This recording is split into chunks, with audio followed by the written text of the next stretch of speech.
At exactly 8:14 a.m. on the 28th of February 2026, the sky above Minab in Hormozgan province was strangely still and clear. At a secret base thousands of miles away, an encrypted execution order had just been transmitted, awakening the electronic brain of a Tomahawk cruise missile worth more than $2 million. Its compact jet engine began to roar, propelling the metallic entity, weighing more than 1.5 tons through the air and onto a destructive journey that had been programmed long in advance. Inside its ultra-durable titanium alloy shell, a sophisticated guidance system continuously compared real terrain elevation data with a preloaded digital map stored in memory. This killing machine used GPS navigation, combined with advanced optical image comparison technology, to lock onto its target without any human intervention.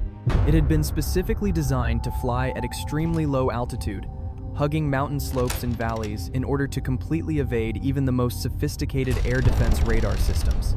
To military planners, it symbolized absolute precision, a weapon capable of striking a 10-meter circle from more than 1,500 kilometers away. But at that fateful moment, the electronic brain of this perfect missile made the most catastrophic mistake in the operational history of the U.S. military. Instead of turning toward a military base as planned, it suddenly pitched upward, locked onto a civilian complex clearly visible below its camera, and headed straight for it. The missile plunged downward at terrifying speed, carrying the immense kinetic force of half a ton of high explosives aimed directly at the roof of Shajara Tayyibeh Elementary School in central Minab. The moment of impact unleashed a massive fireball that swallowed the school's central area, taking more than 165 lives in a fraction of a second. Most of the victims were girls between 7 and 12 years old, gathered for their morning lesson, with no chance even to realize death was approaching. A powerful blast wave tore through reinforced concrete walls, turning wooden desks and personal belongings into lethal shrapnel flying at bullet speed. Children's laughter was replaced by a heart-rending explosion, followed by a deadly silence settling over the still-smoking ruins under the morning sun. Gray smoke curled upward from the site, obscuring the view of local residents who rushed to rescue survivors in shock, despair, and unbearable grief. Yet while small bodies were being pulled from the rubble, another, darker cloud was already rising from closed offices in Washington. Only hours after the tragedy, the Pentagon's first line of defense was activated immediately, but it was not a missile shield. It was a large-scale psychological warfare campaign. Breaking news bulletins spread across major media outlets, issuing cold and categorical denials of any U.S. military involvement in the incident in Iran. Military spokespeople, expressionless before television cameras, insisted that all American strikes were conducted with surgical precision and targeted only military sites. They quickly invented an alternative narrative, claiming the disaster had actually been caused by a malfunctioning Iranian air defense missile that had fallen back onto the school. This blame-shifting campaign was executed methodically, intended both to evade responsibility for a war crime and to damage Tehran's military credibility. For the first 24 hours after the explosion, that lie dominated the Western press, creating a protective wall around those who had authorized the strike. But they made a fatal mistake. They believed media power could erase a devastated crime scene full of physical evidence that could not lie. Charred metal fragments scattered among blood-stained schoolbooks became silent witnesses, waiting for independent experts to decipher the truth. From thousands of kilometers away, open-source intelligence analysts began their work. They needed no classified files, only high-resolution photographs taken by local residents. Every pixel from the scene was enlarged. Every twisted alloy component was compared against global databases to identify the true metallic killer. One fragment from the missile's tail section revealed a distinctive fin design, an aerodynamic structure unique to the American Tomahawk line. Investigators then found scorched electronic components still bearing faint serial numbers, leading directly back to U.S. defense factories. This irrefutable analysis stripped away the Pentagon's myths. Every fragment of the deadly wreckage bore the technological signature of the American military-industrial complex. Faced with that hard evidence, Washington's military apparatus was forced to withdraw its initial denial and admit that the missile was indeed theirs. Even then, officials clung to cold technical language, calling the slaughter of children an unintended incident or unavoidable collateral damage. A more disturbing question then emerged. How could one of the world's most advanced satellite-guided weapons mistake a school for a military base? All recovered flight data later confirmed that the missile had not malfunctioned. It had followed its trajectory exactly and detonated precisely at the coordinates programmed by humans. The most terrifying flaw was not in the hardware flying overhead, but deep in the data servers of an intelligence system that claimed to be unrivaled and infallible. The U.S.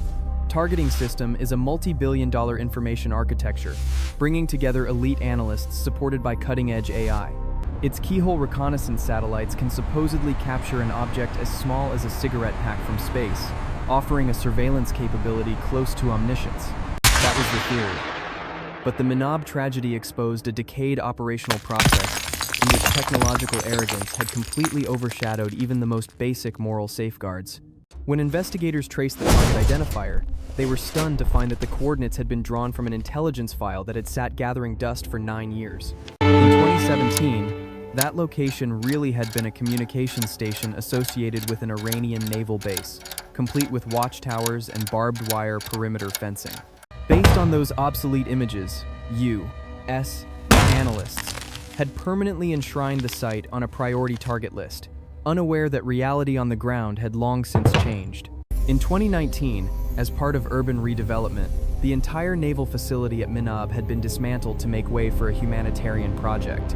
On the ground where military trucks once stood, local authorities built a modern 3-story elementary school with colorful playgrounds. Any inexpensive commercial satellite from 2020 onward could have captured the school's bright blue and pink walls. Even from hundreds of kilometers above Earth, U.S. military cameras could have seen the welcoming signs for students and the children's play equipment in the schoolyard. Yet instead of requiring real-time visual confirmation before pulling the trigger, U.S. commanders chose a shortcut that led directly to catastrophe. They retrieved an old data file and placed total confidence in coordinates that had long become obsolete, rather than spending a few minutes reviewing how the site had changed. Dozens of intelligence experts and expensive AI algorithms alike became blind to reality because no one performed the basic act of updating the data. This systemic stupidity turned a lively elementary school into a lifeless red dot on the tactical display screens of American officers. In the missile's final seconds, its optical system may well have seen the bright colors of a school, but it had been instructed to prioritize coordinates. A mindless algorithm thus carried out a death sentence based on rotten information, turning human error into mechanized destruction. News of this absurd mistake costing billions of dollars in military technology shattered the Pentagon's aura of perfection and triggered geopolitical shockwaves around the world. More than 45 U.S. senators reportedly signed an urgent demand for hearings, asking for an explanation of such indefensible intelligence failure. The public wanted to know how a massive defense budget could not guarantee a simple map update, leading instead to the deaths of hundreds of innocent children. Generals adorned with medals were forced to confront a bitter truth. They had not been defeated by Iranian weapons, but by their own bureaucracy. Declassified documents later suggested that a dangerous, unwritten policy had taken hold, prioritizing lethality and speed over civilian safety. The cross-checking process, once regarded as an ethical standard within the military, had come to be treated as an obstacle and was reduced to the bare minimum in the name of rapid response.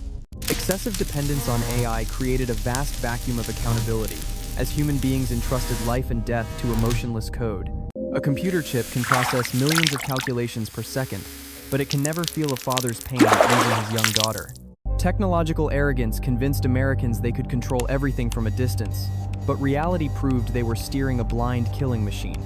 Every target in their database now came under suspicion. How many other schools might still be waiting for a Tomahawk strike because of stale data?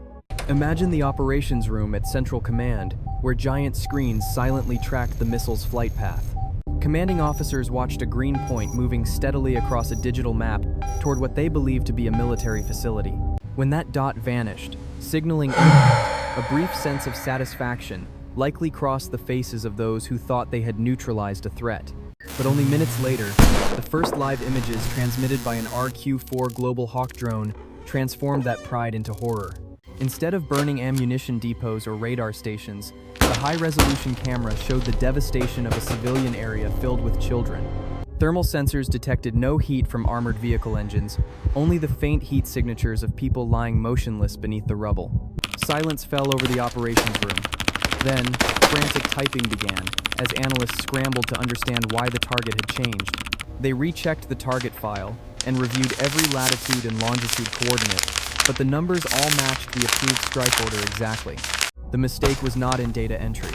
The entire system had simply accepted a false reality built from satellite images that were nearly a decade old.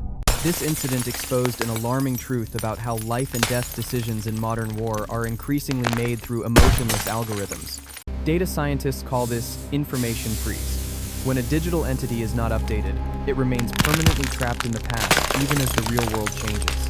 To the Tomahawk, the world was still 2017, and Shajara Tayyibeh School was still an Iranian naval base full of military personnel. The machine was not at fault. It only obeyed what had been loaded into it, but human beings capable of thought and doubt had surrendered that power and chosen to trust the machine instead. The Minab tragedy was not merely a military accident. It was a brutal warning about the danger of militarizing artificial intelligence without meaningful human oversight. Families in Minab were left with irreparable grief, their children sacrificed to the carelessness of a superpower. White wreaths and old school bags placed atop the rubble stood as testimony to the cruelty that so-called surgical precision can inflict. International opinion began asking whether those who approved a strike based on unverified intelligence could bear legal responsibility.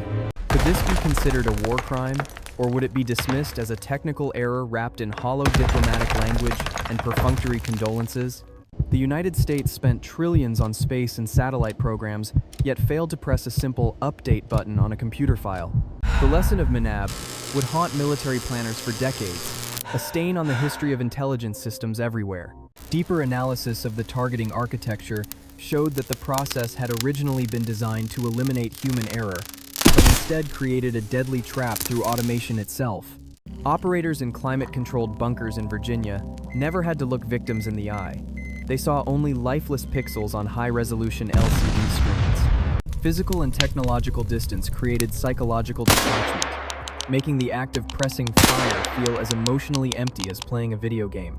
Excessive faith in predictive algorithms dulled analysts' ability to observe reality. They trusted code more than human intuition. In the Minab strike, some internal reports allegedly indicated that an early warning system had flagged architectural changes at the target, but the alert was ignored as informational noise. AI systems trained to search for military indicators can also fill in the blanks, mistaking a school flagpole's shadow for a communications mast. That is the blind spot of artificial intelligence. It can process data faster than humans, but lacks social context and the ability to distinguish between a barracks and a classroom. The Pentagon, in this account, moved too quickly to deploy immature technologies onto the battlefield, turning a densely populated civilian area into a laboratory for bloody mistakes. The arrogance of defense contractors who marketed centimeter-level precision now collided with the truth that their systems were only as good as the data fed into them. When the input was a dust-covered file from 9 years earlier, even the world's smartest missile became nothing more than a blind lump of metal carrying irrational death. Subsequent attempts by U.S. military officials to salvage their reputation only deepened international anger at the conduct of a superpower. They began using phrases like logic chain verification fault instead of admitting that they had been too negligent to perform modern satellite reconnaissance of the site. The families of the victims in Iran did not need technical jargon. They wanted to know why their children had paid the price for an error in a military database. The contrast between the comfort of Pentagon offices and the blood-soaked rubble at Minab stood as a damning indictment of the inequality built into high-tech war. Each Tomahawk launched was sold as a step toward clean warfare, yet in reality it left wounds that would never heal in the hearts of Iranian families. The incident forced international organizations to revisit the laws of war, especially the issue of human responsibility in fully automated weapon systems. If a killing machine acts on false data, then who should stand before a court of justice? The programmer, the analyst, or the general who signed the launch order? That question remained unanswered, while other target files continued sitting on servers, potentially equally outdated and equally dangerous. The nightmare at Minab demonstrated with brutal clarity that in the age of AI, our greatest mistake is believing machines cannot be wrong. As evening fell over the shattered remains of Shajara Tayyibeh School, the world confronted a painful lesson about the price of indifference and the worship of technology. After the tragedy, military experts began dissecting the so-called integrated target management system to understand why its fail-safe mechanisms had not worked. They found that, in the name of cutting operating costs, the Pentagon had outsourced maintenance of the target database to less experienced private contractors. These personnel often made changes based on second-hand reports rather than direct satellite image review, creating an enormous information gap. This laziness in updating data was not merely an individual mistake. It reflected a workplace culture that valued metrics more than lived reality. At Shajara Tayyibeh School, the bright pink paint had been a message of peace, but to the war machine, it appeared as visual noise. The U.S. image analysis system had allegedly been overtrained to detect camouflaged military targets, to the point that it treated anything colorful as deception. That is the tragedy of high technology. When you become obsessed with finding enemies, you start seeing them everywhere, even in a children's playground. The mothers of Minab still stood daily beside the ruins, holding photographs and asking the sky why those who called themselves civilized could be so cruel. They did not understand algorithms or tomahawks. They only knew that one morning their children went to school and never came home. The silence of the international community in the face of systemic mistakes by superpowers was, in this telling, an insult to justice and to the core values of humanity. Meanwhile, in weapons laboratories, new AI versions continued to be developed with promises that they would be more precise, faster, and deadlier.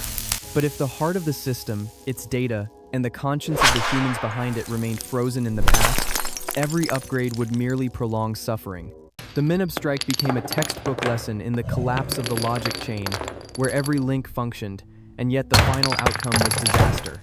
People began talking about creating an ethical kill switch for all autonomous weapon systems, allowing humans to intervene even in the last second before impact. But in the speed and pressure of modern warfare, would anyone dare press that button when the computer insisted the target was correct?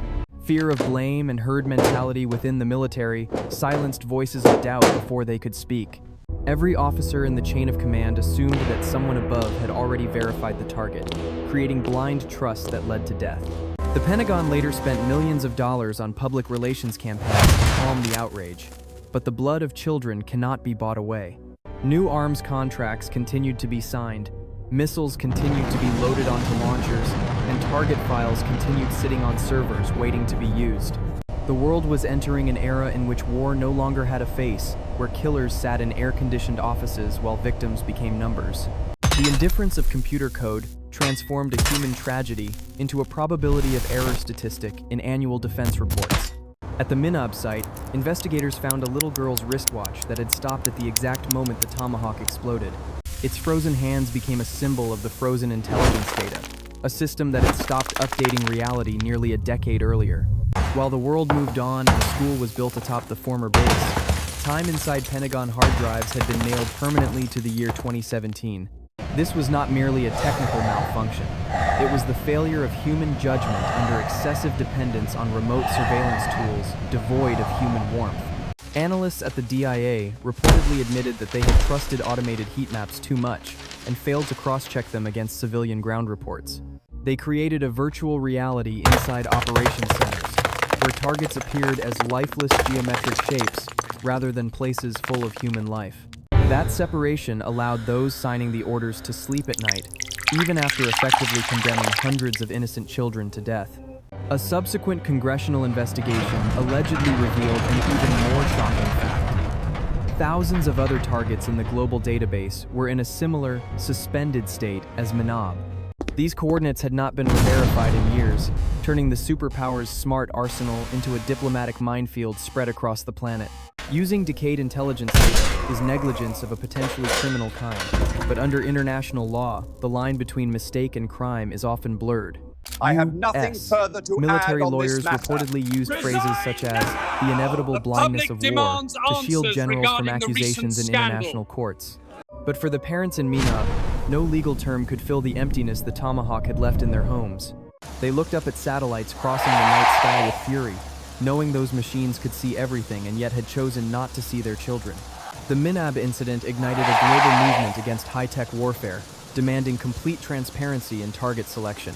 People began to question the supposed humanity of precision-guided weapons, when that precision served only to destroy targets rather than protect civilians. Every missile fragment displayed in museums in Tehran became a hard reminder of the failure of a system that claimed to uphold world order. Washington's arrogance was dealt a devastating blow not by military defeat, but by an absurd error born of laziness and bureaucracy. They had spent billions creating missiles that could think, yet had forgotten to teach human beings how to question the machine's thinking. The children of Minab became sacrifices to an era in which people trusted algorithms more than the testimony of human eyes. The ash from the ruins of Shajara Tayyibeh School eventually settled, but the legal and moral storm was only beginning. International data security experts called the event the collapse of digital truth, where an outdated file held more power than visible reality. Investigators discovered that the Tomahawk's guidance code allegedly contained a priority rule. If there were a conflict between live camera imagery and preloaded coordinates, the coordinates would prevail. This was a deadly design philosophy, rooted in the fear that an enemy might use optical camouflage to deceive the missile's sensors. In trying too hard to prevent deception, the U.S. military had, in effect, programmed its weapon to ignore the unmistakable image of a school. The irony was cruel. Excessive caution in engineering became the greatest vulnerability when combined with loose, outdated data management. At bases in Nevada, drone operators now reportedly looked at screens differently, beginning to doubt every image they saw. A kind of technological paranoia spread as confidence in the Pentagon's vast target database was shaken to its core. American lawmakers began to question the responsibility of giant defense corporations that had earned billions from these smart systems. If a self-driving car causes an accident, the manufacturer can be held accountable. But if a self-guided missile kills civilians, responsibility disappears into the fog of war. In Minab, temporary classrooms were built beside the crater, where the sound of children reciting lessons rose like defiance against the shadow of violence. Teachers kept fragments of the American missile not to fuel hatred, but to teach students about the danger of a world growing numb. They taught children that sometimes the smartest minds in the world can commit the stupidest acts when they forget the value of human life. Meanwhile, retaliatory cyber attacks reportedly targeted DIA servers, trying to corrupt other coordinate files and spread chaos. Information warfare had entered a new phase, where targeting data itself became a battlefield, and a single wrong number could trigger massacre. The Pentagon was forced to pause multiple airstrike campaigns worldwide to review the entire priority target list accumulated over decades. To its horror, it reportedly discovered that more than 15% of foreign military facilities in its databases had changed civilian use. Thousands of diplomatic time bombs lay dormant in those computers, waiting for one launch command to become the next bloody political scandal. That late admission did nothing for the dead in Minab, but it exposed the naked truth behind the myth of clean war. There is no clean war when people treat data as the real target and innocent lives as acceptable error margins in an algorithm. Subsequent military forensic reports allegedly revealed a cruel paradox. The Tomahawk had functioned too well.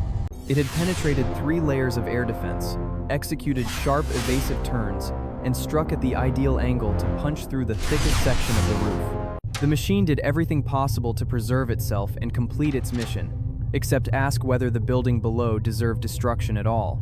This exposed an ethical void at the center of military AI architecture.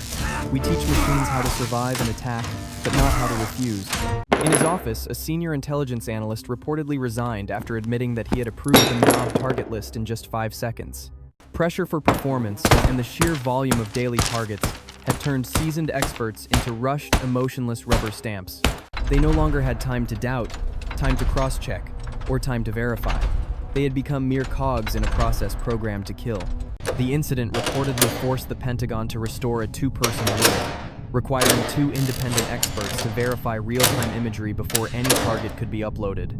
But to the world, that reform seemed far too little and far too late, after the graves in Minab had already begun to grow green under the scorching sun. Non-aligned countries began calling for a ban on fully autonomous weapons systems, describing them as a direct threat to peace.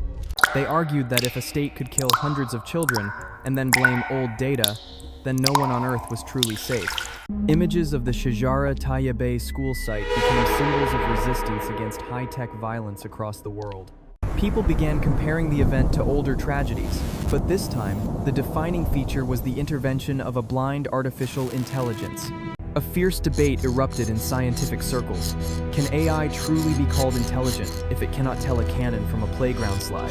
Or are we confusing rapid computation with intelligence, which requires context and an understanding of human value? Programmers in Silicon Valley whose code indirectly supported targeting systems also began facing moral crises. They realized that lines of software that seemed harmless in development could become scythes of death in the hands of those who reduce war to mathematics. In Iran, a memorial was reportedly erected at the site of the crater, bearing the name of every student who died that morning on February 28. The memorial does not face Washington. It points toward the sky, where satellites still drift overhead like the cold eyes of a pitiless god. It reminds people that no matter how far technology advances, if human beings lose the ability to see with the heart, they become slaves to machines. Each year, on the anniversary of the tragedy, thousands of residents of Minab reportedly light white candles around the school, creating a sea of light visible even from space. Perhaps the U.S. keyhole satellites will capture that image too, and this time, one hopes, the analysts will know how to read the message in those lights. They need to understand that behind every coordinate on a map lies a family, a community, and dreams that no missile has the right to extinguish. The failure of the American intelligence system at Minab was not only a technical lesson, but a collapse of human conscience within a technological empire. It showed that the more powerful and automated a system becomes, the more catastrophic and irreversible the consequences of its smallest errors can be. We live in a world where data can be copied and edited easily, but human life can never be recreated. Ask yourself, if tomorrow another algorithm decides that your home is a former military target, would you have enough time to explain that to a missile? The silence of those in power after every tragedy is fertile ground for the next mistake to grow in darkness. War is never a solution, and high-tech war is certainly not the clean solution its advocates advertise. It is only a new way of killing one another without directly confronting pain, making the world more cruel and more distant. The children of Minab might have been saved if someone had done one simple thing: look out the window instead of staring at a computer screen. But in a system that values data more than reality, the window was shut, and every path toward compassion was blocked by complex algorithms. The story of the American missile that mistakenly struck a school in Iran will remain a warning about the danger of surrendering our moral judgment to machines. We need smarter systems, yes, but above all, we need braver human beings to guide and restrain those systems toward life rather than death. The truth may be revealed and the evidence may be collected, but will justice ever be delivered for the small victims of this so-called technical error? Perhaps the answer lies with all of us who witness such stories and refuse to let truth be buried beneath dust, time, and indifference. Let the explosion at Minab echo in our minds as a warning bell about the fragility of life in the age of killing algorithms. We cannot change the past, but we have the right and the responsibility to shape a future in which technology serves life rather than death. Never trust any system that claims it can never be wrong, because that very belief is where humanity's worst tragedies begin. This morning, the sun still rose over Minab, but there are children who will never wake again to see its light because of a 9-year-old data file.